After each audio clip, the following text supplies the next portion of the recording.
Cette tentative a impliqué des étrangers et des Congolais. Ces étrangers congolais ont été mis hors d'état de nuire, leurs chefs y compris. Les forces armées de la République démocratique du Congo demandent à la population de vaquer librement et tranquillement à ses occupations. Les forces de défense et de sécurité ont la parfaite maîtrise de la situation. Que penser de la tentative de coup d'État en RDC? Était-ce un théâtre? Était-ce de la comédie? Était-ce une mise en scène? Ou alors réellement une tentative de coup d'État comme les autorités congolaises essayent de passer le message? Nous analyserons la situation en prenant en compte toutes les parties prenantes. Mais avant ça, je m'appelle Maïva, ici j'aborde les questions d'actualité, de géopolitique, de relations hommes-femmes. Si ce sont des thématiques qui t'intéressent, n'oublie pas de t'abonner à cette chaîne pour voir les prochains contenus. Alors, petit rappel de la situation.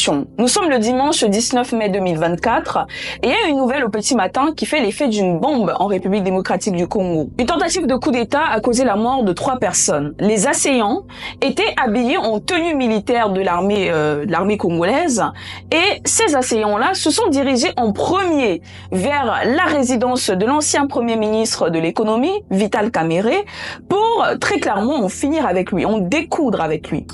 À ce niveau de la narration, on pourrait se demander pourquoi est-ce que les assaillants se sont pris directement à l'ancien ministre de l'économie Vital Kamerhe au lieu de s'en prendre au président de la République si l'objectif de ce coup d'État était réellement de renverser le président au pouvoir, le régime au pouvoir. Pourquoi s'en prendre à un ministre de l'économie et non pas au président directement? Donc, une fois le rappel du contexte fait, la première intervention qu'on va relever ici, c'est celle du porte-parole de l'armée congolaise. Qui, une fois l'action faite, donc une fois la tentative de coup d'État faite, il a été le premier à prendre la parole en faisant un communiqué annonçant que la tentative de coup d'État impliquant des étrangers et des Congolais a été étouffée dans l'œuf par les forces de défense et de sécurité. Alors effectivement, au regard des vidéos qui circulent sur la toile, on a bel et bien des étrangers, notamment un Américain qui a d'ailleurs été passé très correctement à tabac. Je vous laisse regarder les vidéos.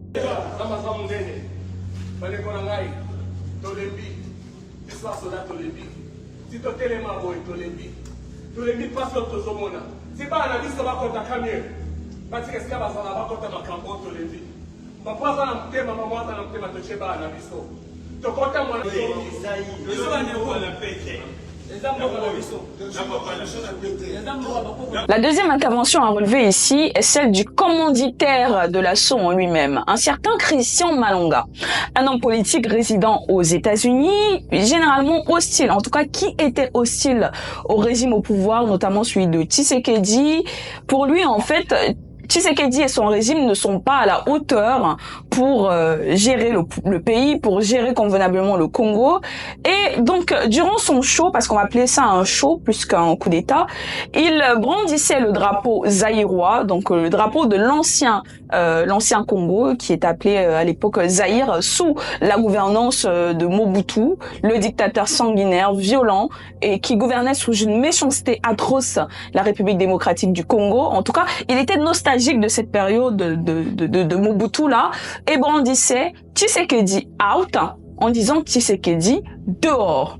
Donc à ce stade de l'analyse, je pourrais me poser la question de savoir si ce Christian Malonga là, avant d'effectuer son show, parce qu'on va appeler ça un show en soi, c'est pas un coup d'État, avant d'effectuer son show, est-ce qu'il a réfléchi purement et simplement pour savoir si tous les Congolais à l'unanimité veulent retourner sous un régime à la Mobutu, donc sous un régime de l'ancien Zaïre? Je pense pas que les Congolais sont autant nostalgiques que lui à l'idée de retourner à un gouvernement à la Mobutu.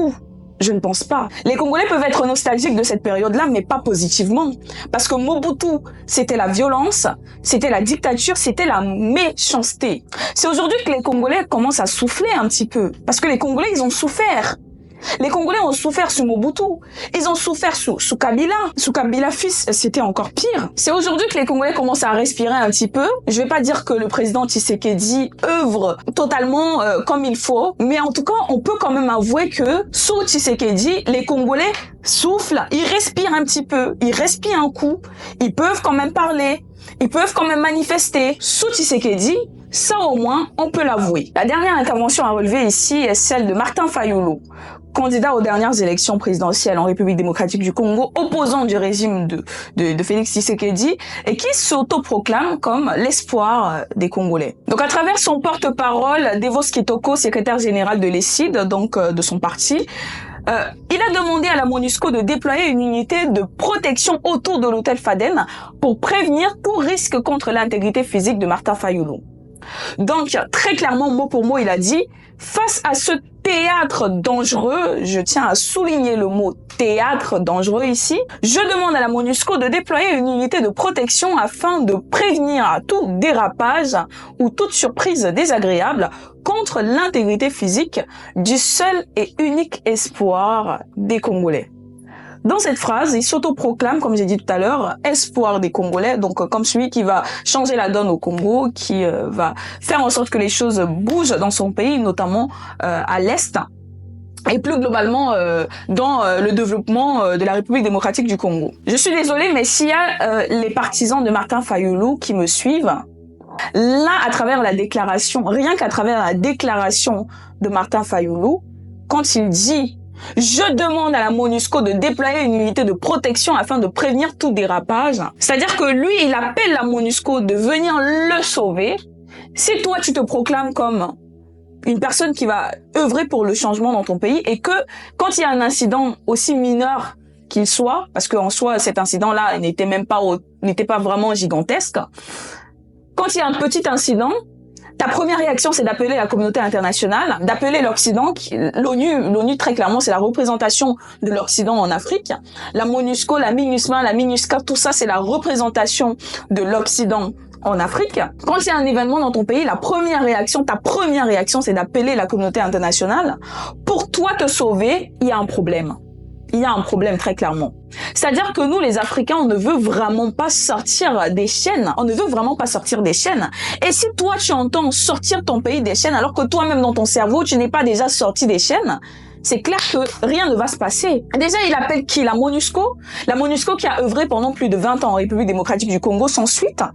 Quelle est l'œuvre de la MONUSCO au Congo? Quelles ont été les actions positives de la MONUSCO en République démocratique du Congo dans la crise actuelle? Qu'est-ce que la MONUSCO a fait?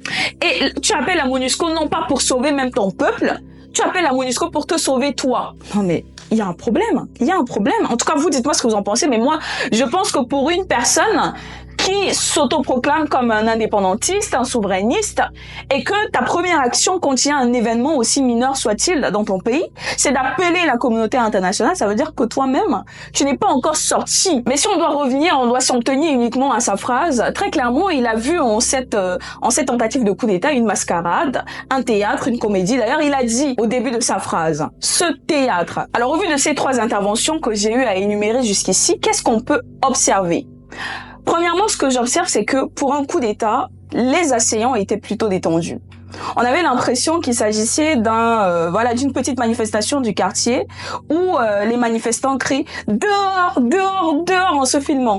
Je sais pas pour vous, mais pour moi, c'est ça. Je crois qu'aujourd'hui, en Afrique, on a quand même énormément d'expérience de coups d'État et on peut, à travers ces différents coups d'État, faire une analyse claire et nette et s'autoproclamer même expert des coups d'État. Parce qu'aujourd'hui, avec tout ce qu'on a eu à vivre en Afrique, on peut très clairement dire qu'on est des experts en coups d'État. On est des experts en coups d'État.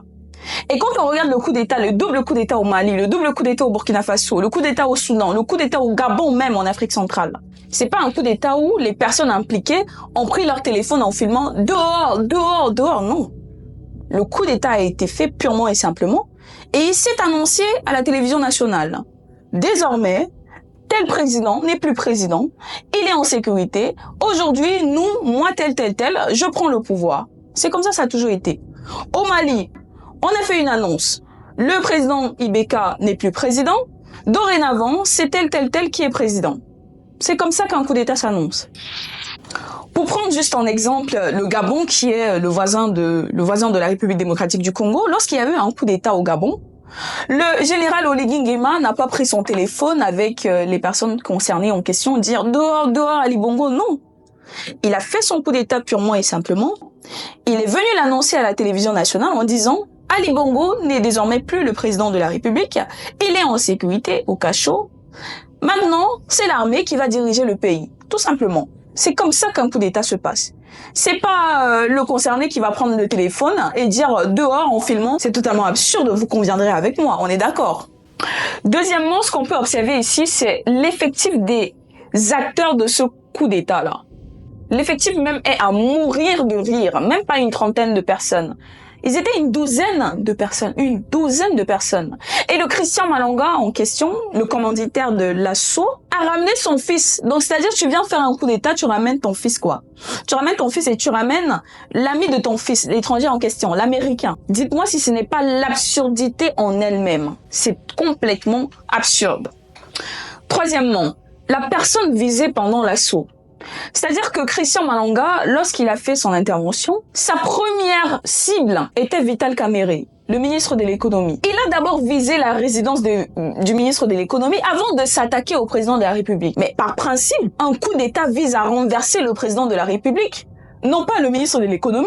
Donc si son objectif réel était de faire un coup d'État, il aurait directement visé le président de la République. Dites-moi si j'ai tort. Mais très clairement, c'est ça. Si l'objectif est de renverser le président de la République, c'est lui qui doit être en première ligne de front, ça doit être lui le premier viseur, non pas le ministre de l'économie. Alors, dites-moi si c'était réellement un coup d'État ou alors un règlement de compte contre Vital Kamerhe, parce que ça s'apparente plus comme tel. Un Christian Malonga qui en avait un petit peu ras-le-bol de Vital Kamerhe et de plus globalement Félix Tshisekedi a commencé à s'en prendre à Vital Kamerhe avant de s'en prendre au président de la République. Donc ces trois observations m'amènent à conclure que ce théâtre n'était évidemment pas un coup d'État. Ça saute à l'œil que ce n'était pas un coup d'État. Mais plutôt, je pense que c'était plutôt un truc arrangé de connivence avec les autorités congolaises pour lancer un message fort. C'est-à-dire que Monsieur Tshisekedi voulait très clairement lancer un message à tous ceux qui tenteraient ou alors qui auraient même l'intention de le renverser que, attention, j'ai une garde républicaine très forte et inébranlable. Très clairement, c'est comme ça que je vois ça. Un truc bien arrangé pour sacrifier une ou deux personnes où on va par la même occasion lancer un message fort au peuple. Attention, on a une garde républicaine forte. Attention à tous ceux qui auraient l'intention de nous renverser, parce que ce ne sera pas facile. Moi, je vois les choses comme ça. Et vous dites-moi ce que vous en pensez dans les commentaires et on se dit à la prochaine. C'était Maïva.